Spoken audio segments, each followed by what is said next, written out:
본문 앞에서는 자식들 전부와 소유를 다 잃어버린 재앙에도 불구하고 하나님을 향해 원망하지 않았던 욥이 자기 육신의 고통이 심해지고 계속되자 자기의 생일을 저주하게 됩니다.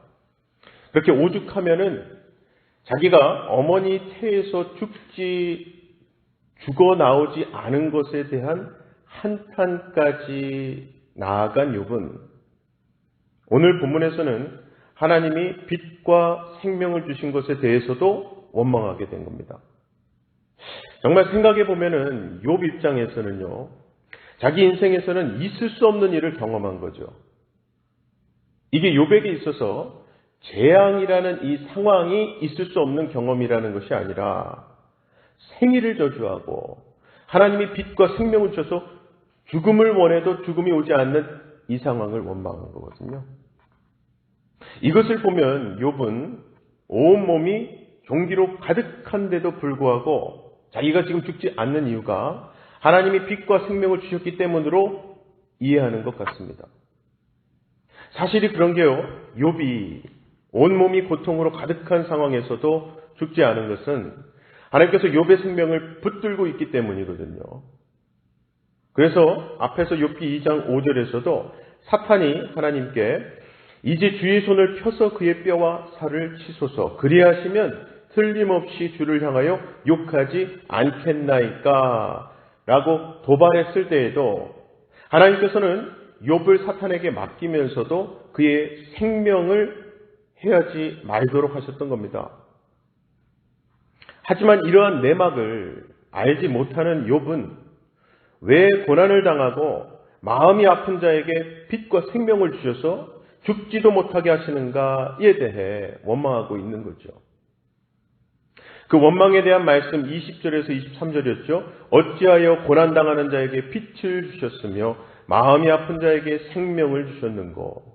이러한 자는 죽기를 바라도 오지 아니하니 땅을 파고 숨긴 보배를 찾음보다 죽음을 구하는 것을 더하다가 무덤을 찾아 얻으면 심히 기뻐하고 즐거워하나니 하나님에게 둘러싸여 길이 아득한 사람에게 어찌하여 빛을 주셨는고. 이러한 욥의 원망을 생각해 보면요, 고통과 재앙이 없는 상황에서는 이런 원망은 당연히 있을 수 없는 일이고, 고통과 재앙이 있다 하더라도 그 임팩트가 이번처럼 크고 무거운 게 아니었다면 욥에게서 이런 원망을 끌어낼 수 없었을 겁니다.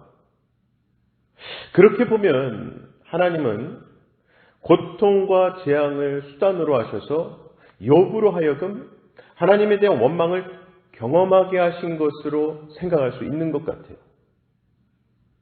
즉 욥에게 있어서 이번 저주와 원망은 애초에 욥에게 없던 어떤 본성이 새롭게 추가된 것이 아니라 원래 있었던 깊이 잠재되어 있었던 본성의 모습이 드러난 것뿐이라는 거죠. 다만 그동안은 그 본성이 드러날 기회가 없었던 것뿐인데 하나님께서 욥의 자식, 욥의 소유, 그리고 육신까지 사탄에게 맡기심으로 기회가 되게 하신 것이죠. 이러한 이유로 고통과 재앙은 사실 우리의 행실과는 무관하게 주어지는 경우가 있음을 알 수 있습니다. 다시 말해서 신앙의 삶이 정말 100점 만점에 만점 받을 정도로 철저하다고 해서 고통과 재앙이 없는 것이 아니고요. 반대로 신앙의 삶이 엉망진창이라고 해서 반드시 고통과 재앙이 주어지는 것이 아니라는 거죠. 이것은 욥을 통해서 드러난 사실이고, 신자가 이것을 분명히 이해한다면 고통이나 재앙 자체가 사실은 부끄러워할 일이 아님을 알게 되는 거예요. 그리고 무엇보다 하나님이 빛과 생명을 주셔도 본인이 죽지도 못하는 현실을 원망하는 것은요, 한마디로 욥이 지금까지 지켜왔던 신앙의 세계가 완전히 무너졌음을 뜻합니다. 우리가 앞서 말씀에서 본 대로 욥은 죄에 대해서는 참 철저했던 사람이잖아요. 견딜 수 없는 육신의 고통을 겪는 데다가 아내의 독설이었죠. 당신이 그래도 자기 온전함을 굳게 지키느냐? 차라리 하나님을 욕하고 죽으라. 이러한 독설에도 불구하고 욥은 입술로도 하나님을 원망하지 않았습니다. 특히 욥 아내의 독설 중에 당신이 그래도 자기의 온전함을 굳게 지키느냐라는 이 말은요, 지금까지 욥이 추구한 지켜오던 신앙 세계가 어떠한지 보여주는 대목이죠. 즉 욥의 아내가 볼 때도 욥의 신앙은 자기의 온전함을 지키기 위해 최선의 노력을 다하는 것이었다는 거예요. 그럼에도 불구하고 결과가 고통과 재앙으로 나타나는 것에 대한 아내로서의 원망과 저주가 욥에게 향한 거죠. 자, 지금 하나님은요, 하나님만이 하실 수 있는 일을 욥에게 행하고 계신 겁니다. 그것은 바로 욥이 스스로 책임지고 지키고자 했던 자기의 신앙 세계를 무너뜨리시는 거예요. 이것은 정말 하나님이 아니고서는 불가능한 일이죠. 왜냐하면 인간은 원래 자기 신앙을 자기가 책임지려고 하는 게 본성이기 때문입니다. 이게 잘못됐을 경우보다 이제 잘했다고 착각할 때가 문제인데, 자기가 신앙을 잘 책임졌을 때는 당연히 복을 받을 수 있다는 생각 다 하지 않습니까? 그래서 하나님께서 개입하시는 거죠. 이렇게 우리는 욥을 통해서 우리의 삶의 현실, 신앙의 현실을 볼 수 있게 되는 겁니다. 자, 그렇게 하나님을 원망한 욥은요, 하나님을 만나고 하나님 말씀을 들은 후에 그제서야 자기의 무가치함을 깨닫게 됩니다. 그래서 결국 욥은 자기 스스로 자기의 온전함을 지키고자 했던 것이야말로 참 헛되고 허망한 종교 생활을 해온 것이었을 뿐임을 알게 된 겁니다. 그래서 이어서 나오는 욥의 회개에는 이 모든 것이 담겨 있어요. 그래서 욥의 회개는 하나님이 일하심을 보여주는 증거물인 겁니다.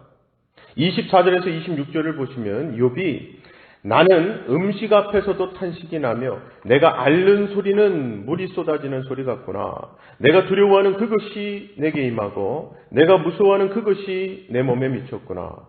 나에게는 평온도 없고 안일도 없고 휴식도 없고 다만 불안만이 있구나 라고 탄식을 합니다. 물론 예전에 욥은 음식 앞에서는 어느 사람과 마찬가지로 즐거움을 느꼈었고 그의 삶도 평온과 안일, 휴식으로 살았었을 거예요. 그런데 지금은 그 모든 것을 잃어버린 현실에 붙들려 있는 겁니다. 그러한 환경에서는 누구라도 욥과 같은 탄식과 원망이 나올 수밖에 없거든요. 26절에서 욥은 자신에게 불안만이 있다고는 하지만 하나님의 일은요, 절대로 탄식, 원망, 불안으로 끝나지 않습니다. 하나님의 개입하심과 행하심에 의한 역사는요, 그 결과가 불안만으로 나타날 수는 없는 거예요. 그래서 결국 하나님께서 욥과 대화하는 것으로 이어지면서 회개의 고백이 있게 되는 겁니다. 이것이 하나님이 일하신다는 진정한 증거인 거죠.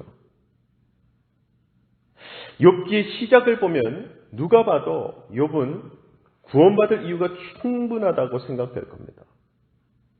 그렇게 악에서 떠날 정도로 자신에 대해 철저하고 온전함을 지키려고 했던 욥이었기 때문에 누가 봐도 구원받기에, 복받기에 부족함이 없는 인물이거든요. 하지만 하나님은 그러한 욥도 생일을 저주하고 하나님이 빛과 생명을 주신 것에 대해서도 원망하게 하심으로 누구에게도 당연한 구원은 없다는 사실을 보여주신 거죠. 우리도 마찬가지지요. 비록 하나님이 우리에게 빛과 생명을 주셨다 해도 우리는 어차피 빛과 생명으로 살아가지를 못합니다. 항상 이 현재에 만족하지 못하고 여러 가지 상황에 실망하고요. 다른 이들을 혹은 나 자신을 원망하기도 하죠. 그런데 여러분, 그 모든 것이 좋은 일뿐만 아니라 참 가슴 아프고 힘든 일들이 하나님이 하신 일이라고 생각해 보십시오. 거기서 하나님의 뜻이 과연 무엇이겠습니까? 그게 결국에는 나의 행위로 인해 나는 복받을 만하다라는 애초에 잘못된 믿음을 무너뜨리기 위함 아니겠습니까? 그리고 하나님의 구원은 사실 조건도 없고 이유도 없는 구원임을 알게 하셔서 진정으로 감사하는 신자로 살아가게 하기 위함인 거죠. 그래서 고난과 재난도 하나님의 선한 일인 것이지 나에 대한 하나님의 저주나 벌, 골탕 먹이는 것이 아닌 거예요. 이 사실을 알게 하시는 분조차도 하나님이심을 우리가 생각한다면 참된 믿음의 길로 가는 것, 믿음을 지키며 사는 것은요, 정말 우리의 의지와는 무관하다고 고백하게 되는 겁니다. 바로 이것이 성경이 말씀하는 신앙의 세계이기 때문에 신앙의 주체는 내가 아니라 하나님이신 거예요. 즉 내가 스스로 예수 그리스도 믿는 것이 아니라 하나님께서 허락하신 믿음의 능력, 은혜에 붙들려서 우리가 예수를 주로 고백하게 되는 것이죠. 정말 하나님은요 우리에게 빛과 생명을 주셨습니다. 비록 욥은 빛과 생명으로 인해 죽음이 오지 않는다고 자기가 죽을 수도 없다고 생각하고 원망했지만 우리에게 사실 빛과 생명은요 너무나 견고하고 흔들리지 않는 천국으로 하나님 나라로 우리 삶 가운데 우리 소망 가운데 이미 자리하고 있음을 믿으시기 바랍니다. 정말 그렇지 않습니까? 우리는요 매일매일 죄를 짓고 또 짓습니다. 제 아무리 열심히 회개하고 눈물 콧물 다 흘려도 또 죄를 지어요. 그럼에도 불구하고 우리가 지옥이 아닌 천국에 속한 자라는 사실은요 우리가 빛과 생명을 받았기 때문에 가능한 겁니다. 빛과 생명 되시는 주님을 영접함으로 그분이 우리 안에 내주하고 계시고 빛의 자녀로 인쳐주셔서 가능한 거죠. 그러니 이것이야말로 하나님으로 말미암은 은혜, 오직 은혜 아니겠습니까? 정말 비록 우리에게 있어서 원망과 불평이 끊이지 않는 삶이라 할지라도 그런 상황이 끊이지 않는다 할지라도 우리의 구원은 견고하다는 사실은요 알면 알수록 참 놀라운 일인 거예요.